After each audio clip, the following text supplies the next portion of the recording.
हिंदुओं को श्री खतरा पप्पू होगा। यादव जी, धन्यवाद। धन्यवाद अध्यक्ष जी। मैं आभार प्रकट करता हूं और माननीय राष्ट्रपति महोदय जी के अभिभाषण पर बोलने के लिए खड़ा हूं। एक कहावत है हम लोग के बिहार में, सूप बाजत बाजत चलनियो बाजा, भाग गए वो। और हमाम में सब नंगे, हट डाल पर उल्लू बैठा, अंजामे गुलिस्ता क्या होगा। इन लोगों के कैरेक्टर को अभी हम बोलेंगे नहीं, वो चले गए तो इन लोगों को हम इतना से जानते हैं, क्या क्या बोलते हैं ये, क्या क्या करते हैं झारखंड में, और कहाँ इनका ननिहाल खानदान, सब हमको बोलना नहीं चाहिए। महोदय, हम शुरू करते हैं। बार बार चर्चा होती है बिहार की। प्रधानमंत्री जब से आए, अभी परसों प्रधानमंत्री जी ने कमला नगर में बोला कि हम इमरजेंसी में यहीं रहते थे और जमुना का पानी हम पीते हैं डेली।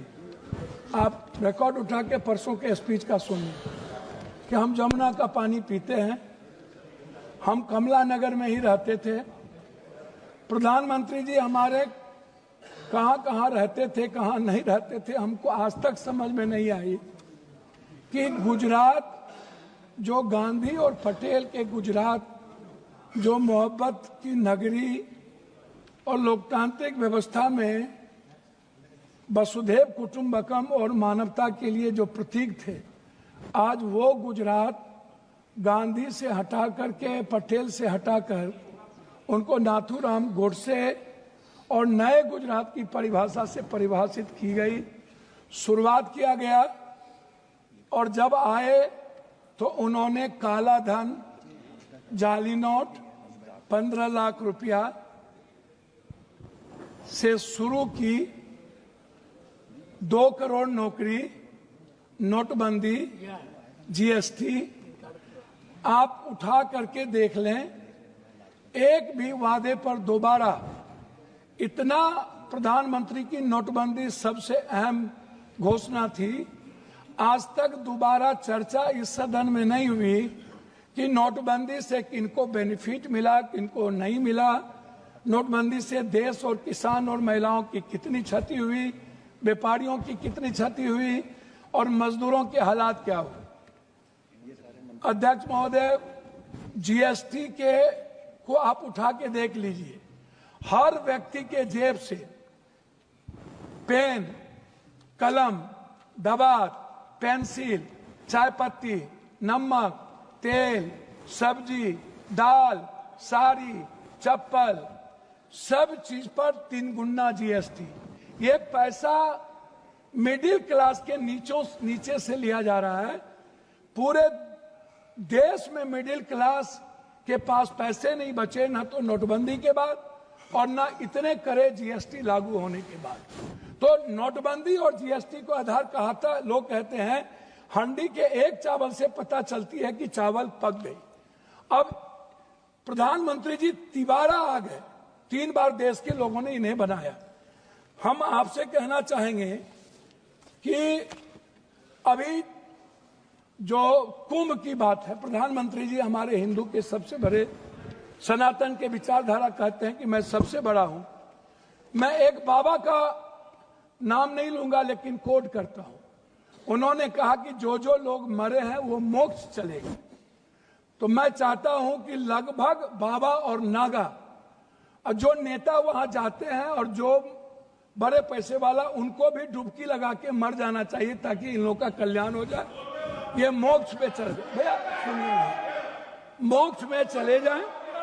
बाबा लोग वो बोलते हैं कि बाबा ने कहा कि मोक्ष में चले गए, तो मैं चाह रहा हूं कि ऐसे बाबाओं को मोक्ष में चला जाना चाहिए।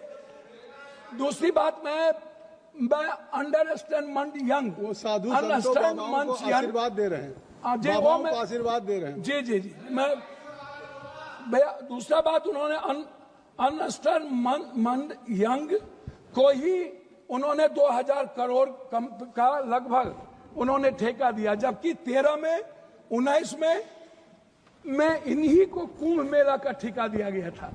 4 लोग लगे, सारे मैनेजमेंट, टेक्निकल मैनेजमेंट से लेकर के ये सारे चीज इन्हीं को था। ये कौन है, इन पर क्या इंक्वायरी होगी? अध्यक्ष महोदय, 487 करोड़ का बजट हुआ करता था नेहरू जी के समय, और अब 10,000 करोड़ का बजट है सिर्फ एक कुंभ मेला का। जब नेहरू जी के समय कुंभ में लोग मरे थे तो गिनती थी। जब दुनिया में सोशल मीडिया, इतने बड़े मीडिया प्लेटफॉर्म पे इतना बड़ा बड़ा हमारा मीडिया है, सब कुछ है, एक बार गिनती नहीं हुई, जबकि 600 से लगभग लोगों का कहना है, वहां आंखों देखे, मेरा नहीं कहना है, कि 300 और 600 के लगभग लोगों की लाशें गई और उसको हिंदू रीति से नहीं जलाया गया।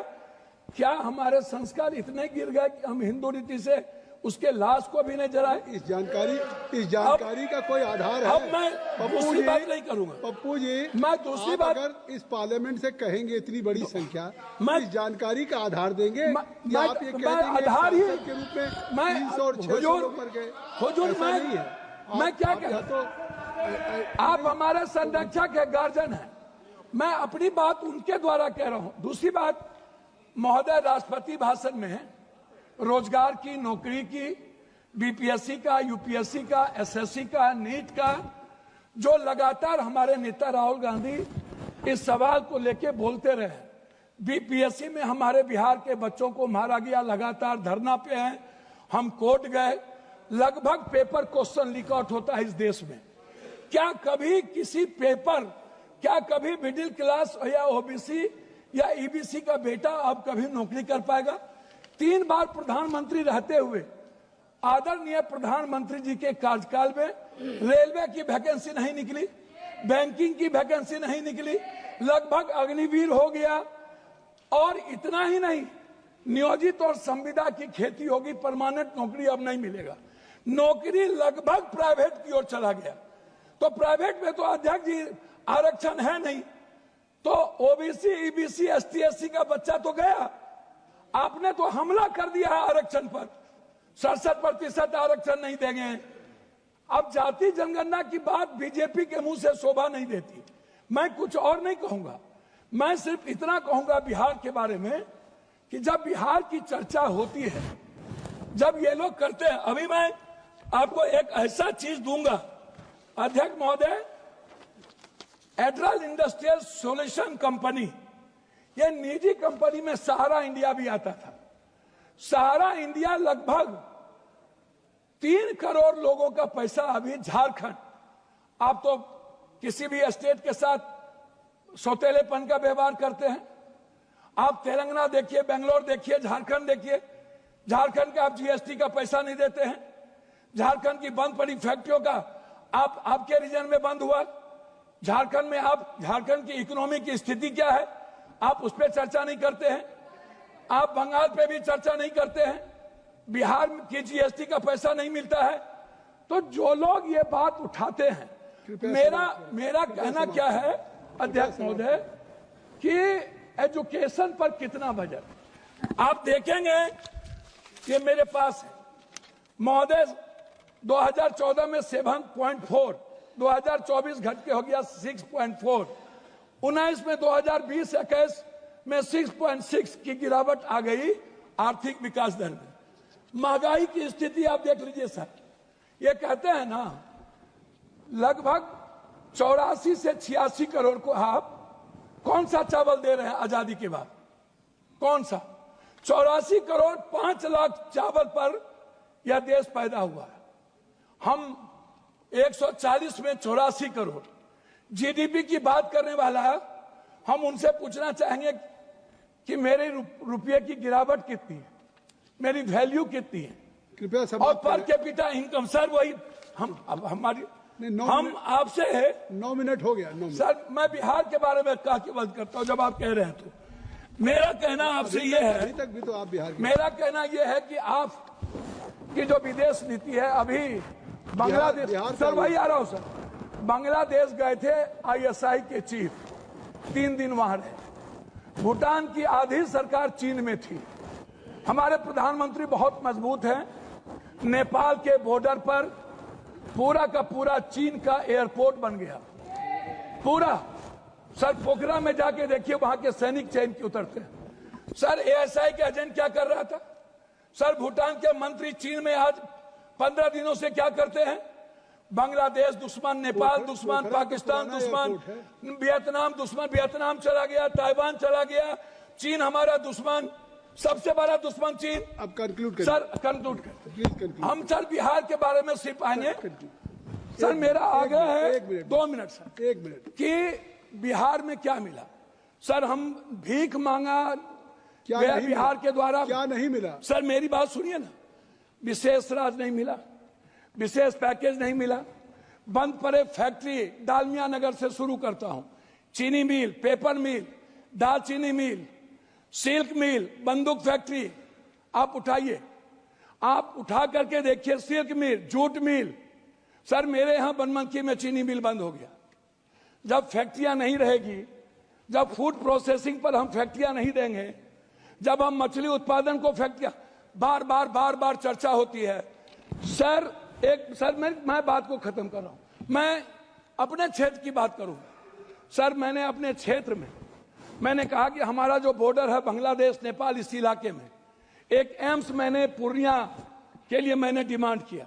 मैं सभी जगह सब स्टेट में 2-3 हाई कोर्ट बेंच है, लेकिन मैंने आग्रह किया कि हाई कोर्ट बेंच हमको कम से कम पूर्णिया में। सर 1 मिनट करेंगे श्री केस सर, एक मिनट सर, 1 मिनट।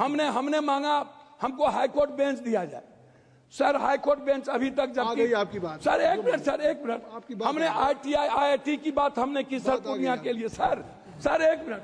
हम पूर्णिया में, आप कहते हैं मखान बोर्ड, मैं कहता हूं सर दुनिया का 94% कोशिश सीमांचल मिथिलांचल में होता है, तो बोर्ड गठन से नहीं होगा सर, हमारी प्रोडक्ट से हमारा सर उत्पादन की बात मैं कर रहा हूँ, लास्ट कर रहा हूँ सर हाफ मिनट मिला, हाफ मिनट सर मैं मक्का और मखान और दूध की प्रोसेसिंग पर मैं आपसे सिर्फ आग्रह करूंगा। हमारा इलाका सबसे गरीब है, सबसे ज्यादा पलायन है।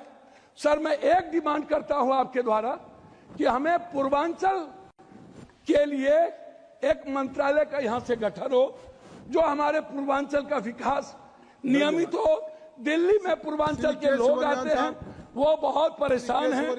मेरा आग्रह है कि पूर्वांचल मंत्रिमंडल का गठन हो और वहां से विकास हो। धन्यवाद सर।